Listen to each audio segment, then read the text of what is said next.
톨스토이는 말하기를 이 세상에 죽음만큼 확실한 것은 없다. 그런데 사람들은 겨우살이 준비는 하면서도 죽음은 준비하지 않는다라는 말을 했습니다.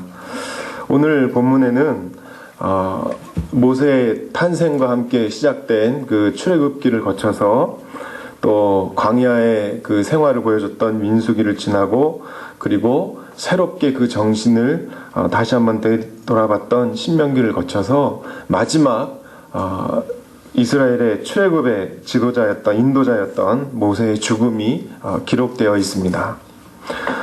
하나님께서 모세의 삶을 사용하면서 그의 일생을 어떻게 인도하셨는지 한마디로 요약할 수 있는 장일 수도 있고, 또 우리가 일평생 살아가면서 무엇을 희망하고 또 무엇을 간절하게 소망하며 살면 좋을까, 이것에 대한 해답을 찾을 수 있는 그런 장이라고 생각이 됩니다.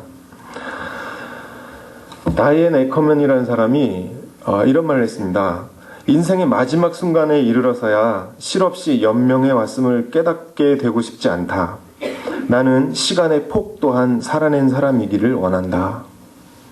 그러니까 인생이 시작되었고 그것을 쭉 그저 나열하고 연명해 왔다는 것만 확인하고 싶진 않다는 겁니다. 그 살아온 시간의 폭들을 채우는 자로 살고 싶다는 뜻입니다. 우리들은 하나님께서 우리에게 주신 이 삶의 시간들을, 그 시간의 폭을 얼마나 깊게, 얼마나 넓게 채우며 살아갈 수 있을까요? 무엇이 있으면 그 깊은 폭, 그 넓은 폭, 그 깊은 깊이를 채울 수가 있을까요? 오늘 주신 본문의 말씀을 통해서 3가지 정도 우리가 힘써 구할 만한 가치가 있는 것들에 대해서 함께 은혜를 나누려고 합니다. 최근에 책을 몇 권 읽었는데요. 죽을 때 후회하는 25가지라는 제목의 책이 있습니다. 이것은 그 오츠 슈이치라는 사람이 1000명의 그 죽음을 이렇게 지켜보면서 적은 글입니다. 이 사람은 그 호스피스 전문의였는데 1000명이 이렇게 임종을 하면서 한결같이 갖고 있는 태도가 있더라는 거예요. 그게 뭐냐니까 누구나 다 후회를 하더라는 겁니다. 1000명의 그 임종을 마치면서 마지막 그 대화를 나누는데 그 대화의 내용이 자신이 삶에 대한 후회에 대해서 이야기하는데, 그 후회를 쭉 모아서 해보니까 한 25가지 정도 되더라.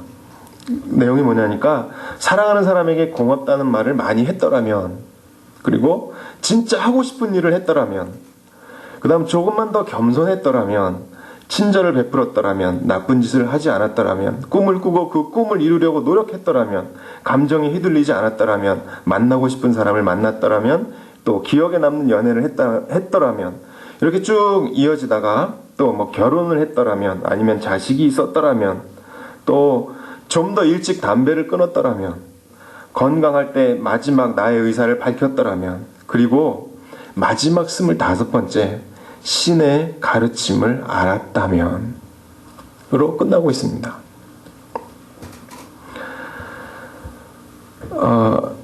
이 중간 어딘가에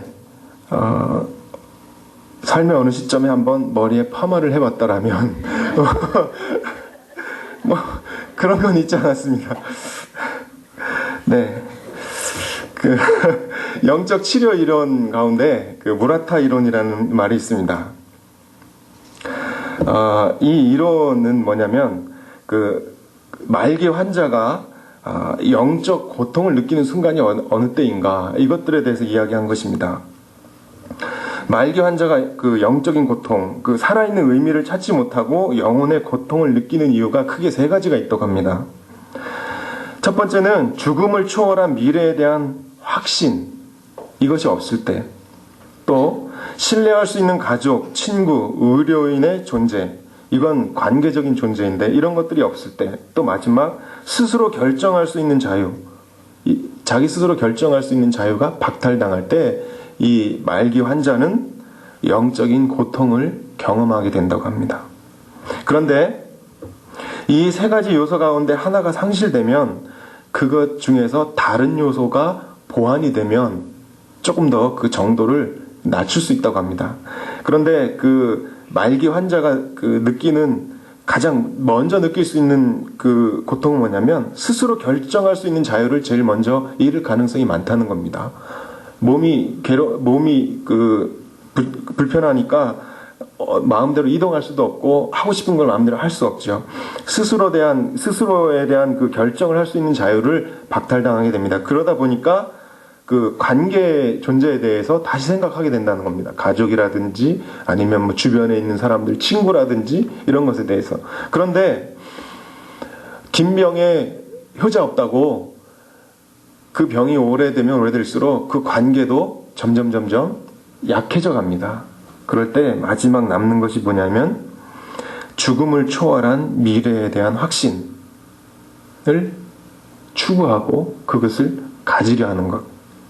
그래서 이 책은 맨 마지막 그 장에 어떻게 끝나고 있냐면 인간은 영적 존재라는 사실을 아무쪼록 잃어버리지 않기를 바란다 하고 끝나고 있습니다. 이 저자가 기독교인인지 아닌지는 알 수 없지만 1000명의 죽음을 지켜보면서 그것을 마무리하는 마지막 말을 인간은 영적 존재라는 사실을 아무쪼록 잃지 않기를 바란다 라는 말로 끝내고 있습니다. 영적인 존재로서 우리들이 살아가는 동안 무엇이 있어야 우리 인생의 그 깊이와 넓이가 풍성하게 차고 넘칠 수 있을까요? 오늘 본문 말씀을 보면 7절 말씀에 보면 모세 죽을 때의 나이가 120세라고 했습니다. 120세나 그 눈이 흐리지 아니하였다. 그 눈이 흐리지 않았다는 것입니다. 볼 수 있는 것을 볼 수 있었다는 것입니다. 첫 번째로 우리가 전 생애를 통해서 하나님께 구하고 싶은 것은 우리의 눈이 흐려지지 않기를 구하는 겁니다. 눈이 흐려지지 않는다는 것은 우리의 육신의 건강을 포함합니다. 눈이 건강해야 무언가를 볼 수 있습니다. 그러나 육신적인 그런 건강만을 이야기하지 않습니다. 하와에게는 오히려 육신의 눈이 건강했던 것이 오히려 그에게는 치명적인 독이 되었습니다. 보암직했기 때문에, 그것이 먹음직했기 때문에 따먹게 되고 말았습니다. 롯도 마찬가지입니다. 소돔과 고모라 땅을 보니 좋아 보였습니다. 그것이 유황불로 멸망받을 땅이라는 건 보지 못했습니다. 육신의 눈보다 더 중요한 눈이 있다면 그것은 지혜의 눈입니다. 책이 한 권 있습니다. 이 책이 여기 뭔가가 있다라는 것은 육신의 눈이 건강하면 알 수 있지만, 그러나 글을 배운 적이 없다면, 교육을 받은 적이 없다면 거기 써 있는 글을 전혀 읽을 수가 없습니다. 지혜의 훈련이 되어 있어야, 그리고 지식의 축적이 되어 있어야 그 책의 글을 읽을 수가 있습니다. 까막눈이 되지 않는 것이죠. 지혜가 필요하고 또 많은 지식의 축적이 필요합니다. 그러나 어떤 대학에서 강의를 하고 있는 교수님이라 할지라도 성경을 보면서 그 성경을 읽으면서도 그 성경 속에 숨어있는 하나님의 음성을 듣지 못하고 하나님을 발견하지 못할 수 있습니다. 왜냐하면 그가 지식은 있을지 몰라도 하나님을 발견할 수 있는 영의 눈이 뜨여 있지 않기 때문에 그렇습니다.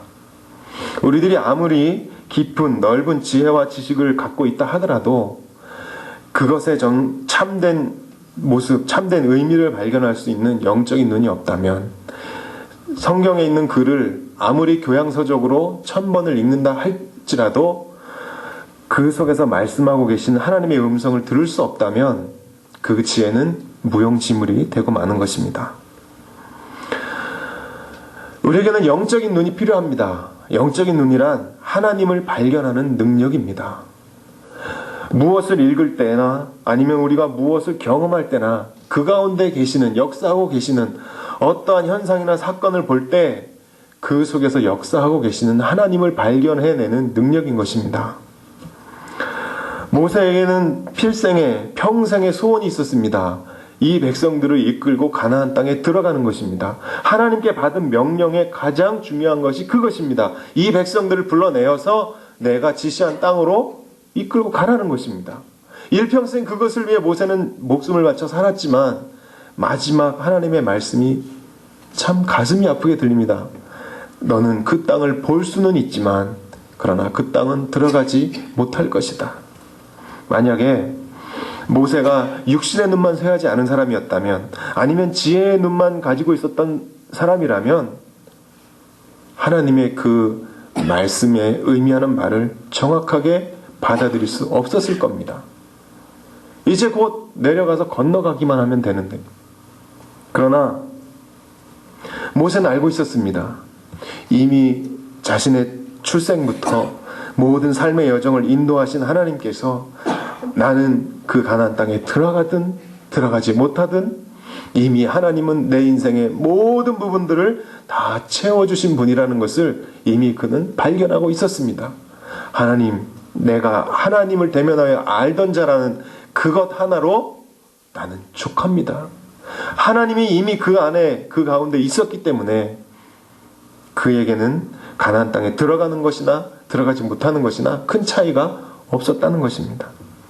하나님을 발견하는 그러한 영적인 눈이 쇠하지 아니하였기 때문에 마지막 그가 소원했던 것이지만 그러나 하나님 말씀에 순종할 수 있었다는 것입니다.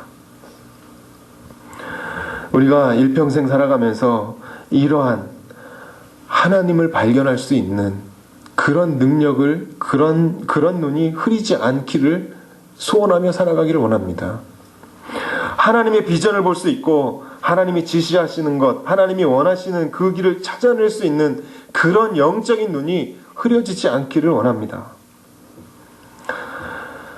두 번째로 7절 중반의 말씀에 보면 모세의 죽을 때 나이 120세나 그 눈이 흐리지 아니하였고 기력이 쇠하지 아니하였다.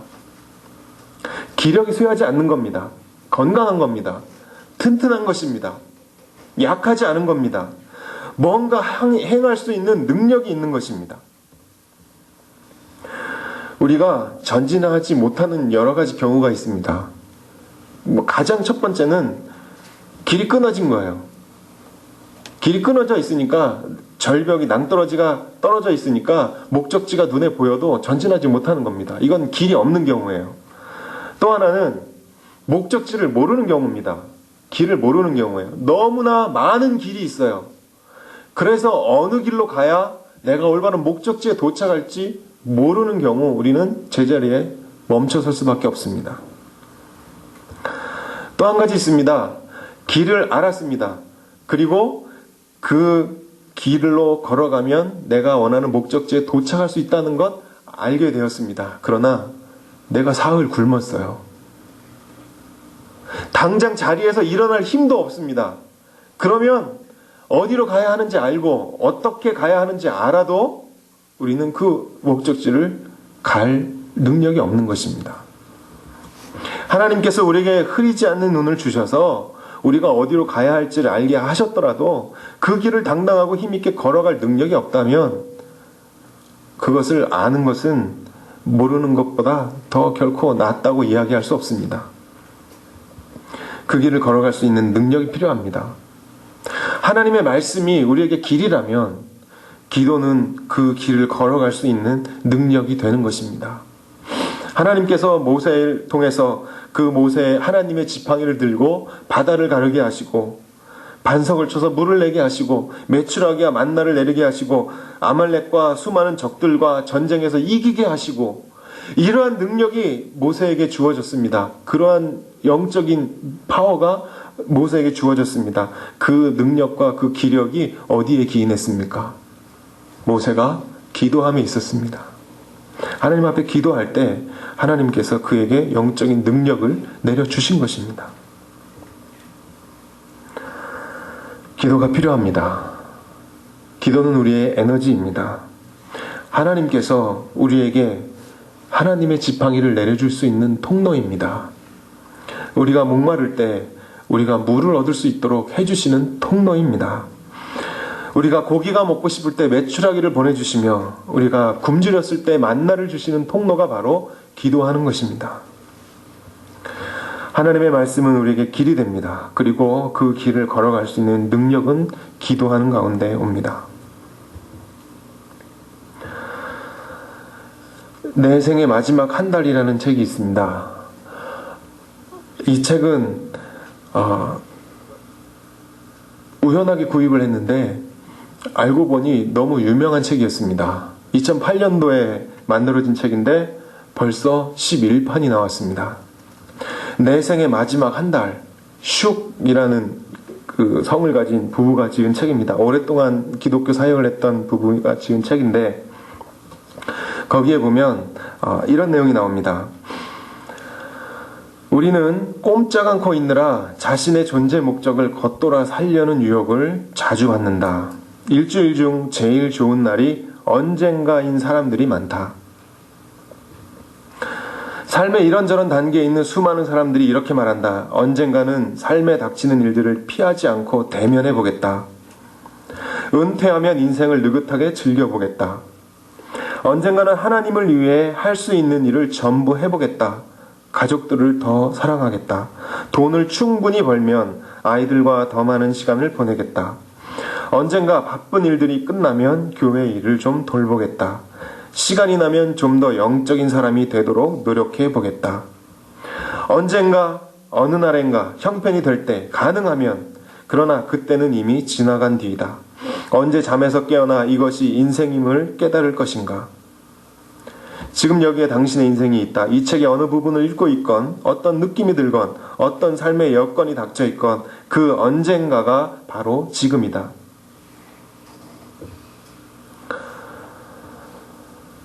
왜 더 채워지지 않는지 의아해하면서 인생이 흘러가 버리는 것을 수수방관하라고 하나님이 우리를 지으신 게 아니다.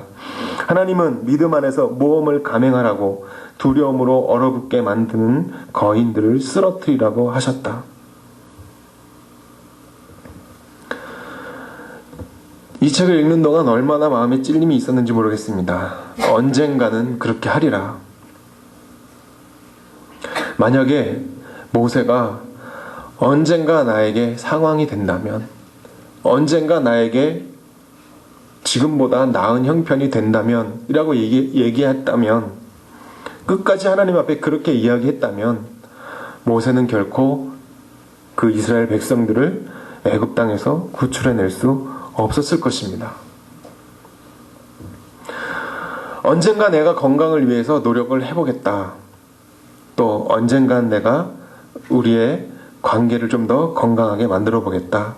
언젠가는 그렇게 한다면 더 이상 우리는 아무런 건강도 얻을 수 없을 것입니다. 물론 영적인 건강 또한 마찬가지입니다.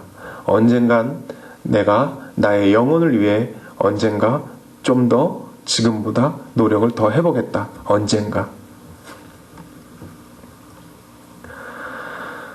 하나님께서는 모세에게 그 기력이 쇠하지 않도록 큰 능력을 내려주셨습니다. 우리가 우리의 목숨을 다하는 날까지 이런 육신적인 건강뿐만 아니라 관계적인, 사회적인 건강함 뿐만 아니라 이런 영적인 하나님과의 관계가 건강하다면 얼마나 좋을까요? 마지막으로 한 가지 또 있습니다. 9절 말씀 함께 보겠습니다. 모세가 눈의 아들 여호수아에게 안수하였으므로 그에게 지혜의 신이 충만하니 이스라엘 자손이 여호와께서 모세에게 명하신 대로 여호수아의 말을 순종하였더라. 하나님이 원하시는 비전을 볼 수 있는 그런 흐리지 않는 눈, 그리고 하나님이 보여주신 길을 힘있고 능력있게 갈 수 있는 그런 쇠하지 않는 기력. 그러나 중요한 것은 6절 말씀에 벳부얼 맞은편 모압 땅에 있는 골짜기에 장사되었고 모세가 죽었다는 것입니다. 그의 눈이 흐리지 않았고 그 기력이 쇠하지 아니하였지만 그러나 죽었다는 것입니다. 사랑하는 성도 여러분, 우리는 언젠가 죽습니다. 우리의 눈이 쇠하지 않고 우리 기력이 다하지 않아도 언젠간 죽습니다.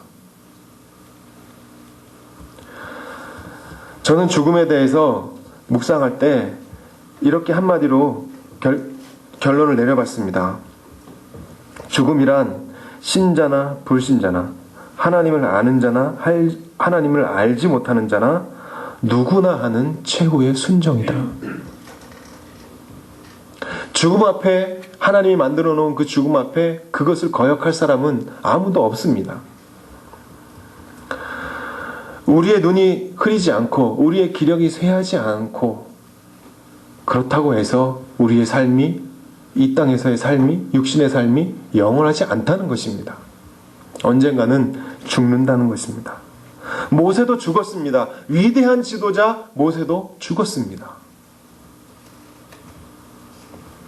그러나 우리의 삶이 영원하지 않다고 해서, 모세와 같은 위대한 지도자가 죽는다고 해서 결코 하나님의 역사와 하나님의 사역이 멈추지는 않는다는 것입니다. 그래서 마지막 우리가 소원하는, 우리 인생의 마지막까지 소원하는 가장 중요한 것 한 가지는 무엇인가요?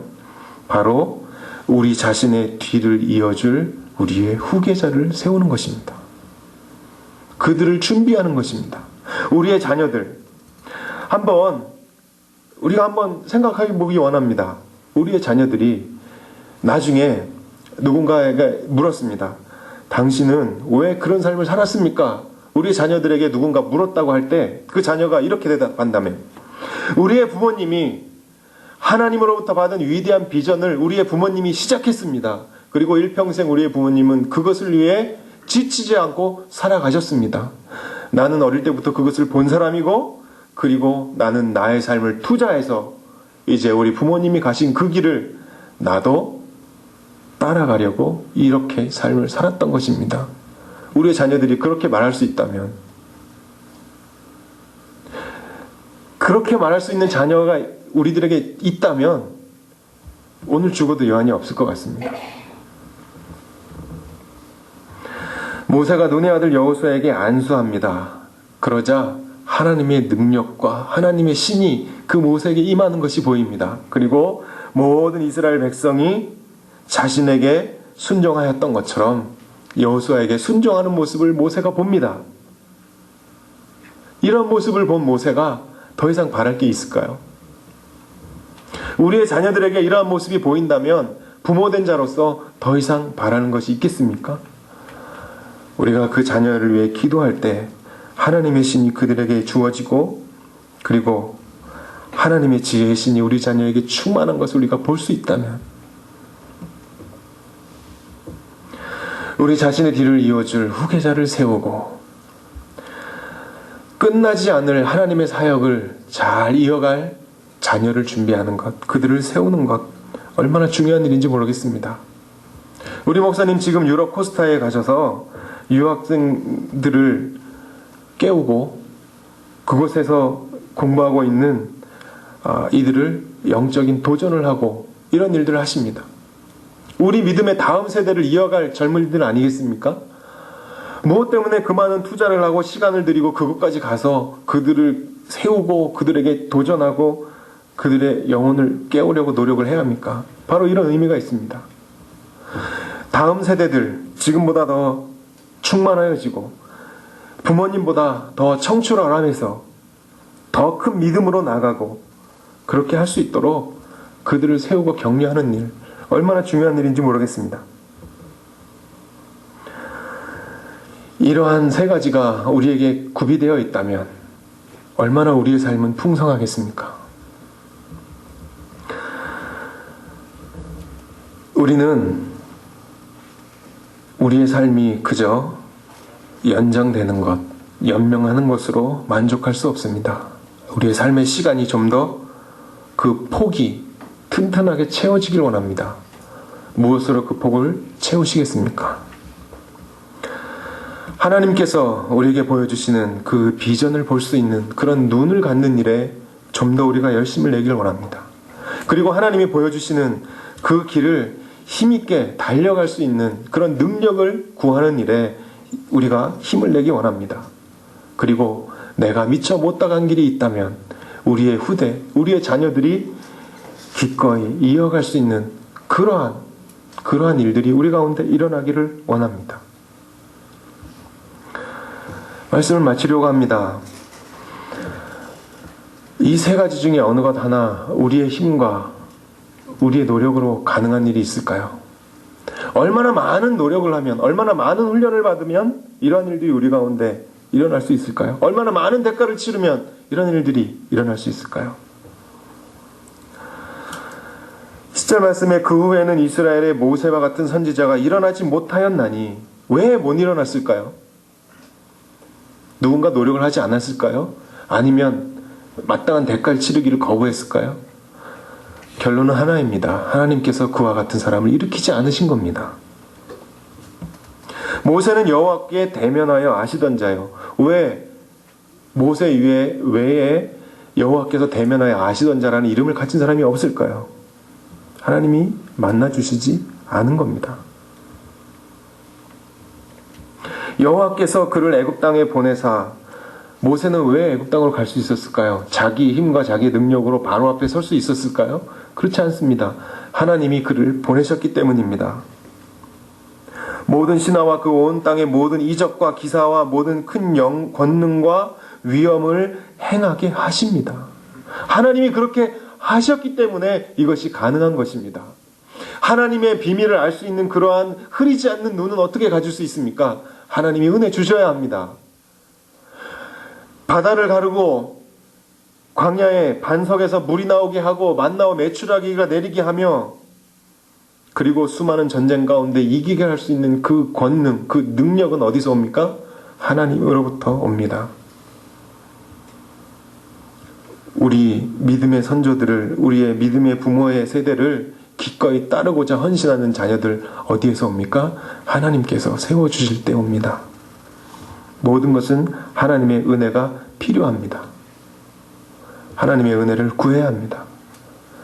우리 평생에 일평생 다하도록 구해야 할 3가지. 그 모든 것들은 하나님의 은혜 가운데 모세의 마지막에 신명기 34장 모세의 최후가 기록되어 있는 이 마지막에 다 녹아있는 것처럼 우리들이 일평생 그것을 위해 힘차게 달려갈 때에 우리도 그와 똑같은 고백을 할 수 있을 것입니다. 아무개는 그가 죽을 때 눈이 흐리지 않은 자였고 그 기력이 쇠하지 않은 자였고 그의 자녀가 그의 삶을 이어받은 자로다. 이와 같은 은혜가 저와 우리 모든 성도님들에게 가득 넘치기를 원합니다. 함께 기도하겠습니다.